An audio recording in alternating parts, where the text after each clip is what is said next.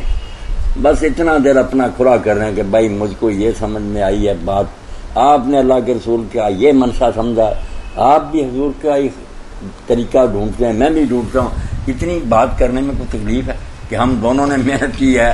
آقا نے ایک حکم دیا تھا، ایک نوکر نے ایک معنی مطلب سمجھا، دوسرے نے دوسرا سمجھا. اور جب بتائیں گے مالک کو حضور میں نے تو یہ سب تو کہے گا ٹھیک ہے بچہ تیری بھی نیت ٹھیک تھی، شاباش شاباش. دوسرے کو بھی کہے گا. بد نیت لوگ اور فسادی جو ہے نا یہ ہیں قصوروار. ورنہ ایمانداری سے ایک بات کے کئی مطلب بھی آدمی سمجھ جائیں تو کوئی اس میں حرج نہیں. ایک مختصر بات جو ہر شخص علم والا جو ہے نا اس کے کام کی ہے کہ قرآن مجید کی بات ہے، حدیث کی بھی نہیں. اور لامستم النساء، وضو اور غسل کے مسائل میں آتا ہے کہ جب تم نے عورتوں کو چھوا. اب اس سے امام شافعی رحمۃ اللہ علیہ نے تو چھونا ہی سمجھا کہ وضو کیا آپ نے، آپ کی بیوی ہے، بہن ہے، ماں ہے، کوئی ایسی بات نہیں. خیال ہاتھ لگ گیا آپ کا یا جسم کا کوئی حصہ چھو گیا ننگے بدن کو، وہ کہتے چھو گیا، لمس ہو گیا، وضو ٹوٹ گیا. اب لفظی معنوں کے لحاظ سے بات ٹھیک ہے ان کی. ابو حنیفہ رحمۃ اللہ علیہ کہتے ہیں یار کنایا ہے، در پردہ بات کی. اللہ نے چھونے سے کیا ہوتا ہے مراد اور جوان مرد عورت کا معاملہ ہوتا ہے. تو اب بات قرآن تو ٹھیک ہے، کوئی اس کو چھوڑنا نہیں چاہتا، اس کے سمجھنے میں جھگڑا ہو گیا کہ چھونا کیا ہے. تو اس لیے اتنا دل نہ تنگ کریں. اللہ بھی کریم ہے، ان کے رسول علیہ الصلوۃ والسلام بھی کریم ہے. ہمارا معاملہ دو مہربانوں سے ہے. انشاءاللہ جب انہیں پتہ چلا کہ نیک نیچی سے انہوں نے یہ سمجھا تھا کیوں دھتکاریں گے اور کیوں دوزخ کی طرف جانے دیں گے، انہوں نے کہا ٹھیک ہے میری بات کا اس نے اگر یہ مطلب سمجھا بسم اللہ. تو یہ فسادی جو لوگ نا ان کا سارا قصور ہے، یہی دہشت گرد ہیں، یہی بنیاد پرست ہیں. اگر دین پر چلیں جو کچھ یہ دین سمجھتے ہیں، مگر دوسروں سے محبت کریں، ان کی مسجدوں میں جائیں، ان کے پیچھے نمازیں پڑھیں، سلام کلام کریں، جنازے پڑھیں، سارا جھگڑا ختم ہو جاتا. نبی صلی اللہ علیہ وسلم کے اس دنیا سے رخصت کر جانے کے بعد آپ صلی اللہ علیہ وسلم کی جانشینی کے حوالے سے لوگ دو گروہوں میں تقسیم ہو گئے. ایک گروہ کے مطابق آپ صلی اللہ علیہ وسلم کی جانشینی اور آپ صلی اللہ علیہ وسلم کے بعد امارت کا حق آپ صلی اللہ علیہ وسلم کے اہل بیت کو ہے. اس لیے وہ حضرت علی رضی اللہ عنہ کو اس امامت کا حقدار سمجھتے تھے۔ نہ صرف سیاسی بلکہ روحانی سرپرستی اور امامت کا حق بھی ان کے نزدیک حضرت علی رضی اللہ عنہ اور پھر ان کی اولاد کو حاصل ہے۔ اس لیے یہ شریعت اسلامیہ کے تمام احکام اور قوانین کا ماخذ بھی ان اماموں کو ہی تسلیم کرتے ہیں جو ان کے نزدیک من جانب اللہ مقرر ہیں اور ہر قسم کی خطا سے پاک یعنی معصوم ہیں۔ یہ گروہ شیعان علی کہلاتا تھا، جنہیں اب ہم شیعہ یا اہل تشیع کے نام سے جانتے ہیں۔ اس کے بالمقابل ایک گروہ اسلامی احکام اور قوانین کا ماخذ اللہ کے قرآن، اللہ کے نبی کی سنت اور کسی مسئلے میں مزید وضاحت کے لیے آپ صلی اللہ علیہ وسلم کے صحابہ کے طرز عمل کو سمجھتا ہے اور پیش آنے والے کسی بھی مسئلے میں ان سے رہنمائی حاصل کرتا ہے۔ اس دوسرے گروہ کا نام اہل السنت والجماعت ہے۔ شیعہ بھی وقت گزرنے کے ساتھ ساتھ مزید تقسیم ہو کر اثنا عشریہ، زیدیہ اور اسماعیلیہ میں بٹ گئے، لیکن یہاں پر ہمارا موضوع اہل سنت والجماعت ہے۔ تو اہل سنت والجماعت میں قرآنی احکام اور حدیث نبوی صلی اللہ علیہ وسلم سے شرعی مسائل اور قوانین سمجھنے کے لیے جن لوگوں نے ان چار اماموں، امام ابو حنیفہ، امام مالک، امام شافعی، امام احمد بن حنبل رحمہم اللہ کی رائے اور طریقہ کار کو اپنایا، جو کہ اس فن میں اس وقت بے مثال تھے، تو ان لوگوں کو مقلد یعنی تقلید کرنے والے اور وہ لوگ جنہوں نے مسائل کو سمجھنے کے لیے قرآن اور صحیح احادیث کو اپنا ماخذ بنایا اور فقہ کے کسی امام کی پیروی پر اپنے آپ کو پابند نہ کیا، وہ غیر مقلد کہلائے۔ برصغیر پاک و ہند میں جب اسلام آیا تو یہاں پر فقہ حنفی یعنی حضرت امام ابو حنیفہ رحمہ اللہ کے طریقہ استنباط کو ترجیح دینے والے مبلغین کی وجہ سے یہاں کی اکثریت اس فقہ سے وابستہ ہو گئی، جو کہ اورنگزیب عالمگیر کے زمانہ میں باقاعدہ مدون ہو کر سرکاری مسلک قرار پایا۔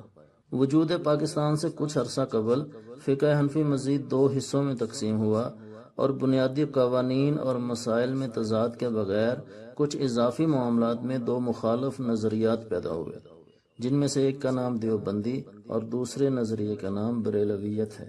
دیوبندی بھی مزید تقسیم سے نہ بچ سکے اور حیاتی مماتی کی صورت میں دو گروہوں میں تقسیم ہو گئے۔ بریلویت بھی تخصیص کے معاملے میں چار سلسلوں میں تقسیم ہو گئی، جو قادریہ، چشتیہ، نقشبندیہ اور سہروردیہ کے نام سے جانے جاتے ہیں۔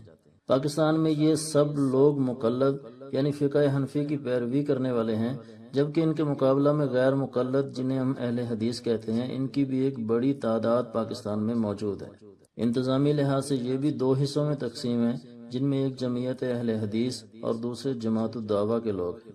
ان تمام نظریات میں ایک مشترک بات اللہ، اللہ کا رسول اور اللہ کا قرآن ہے۔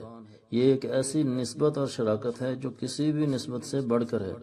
ایسی نسبت کی بنیاد پر ہم اختلاف رائے کے باوجود ایک قوم اور ایک امت بن سکتے ہیں، اور یہی مولانا صاحب کا مشن اور مقصد ہے۔ آپ کسی بھی نظریے سے تعلق رکھیں، اللہ، اس کا رسول، اللہ کا قرآن کسی کے لیے نازیبا الفاظ، کسی کو ذلیل کرنے، غیبت، جھوٹ، حسد، لالچ، بغض، ریا، دکھاوا، حرام مال کمانے اور کھانے کی اجازت نہیں دیتا۔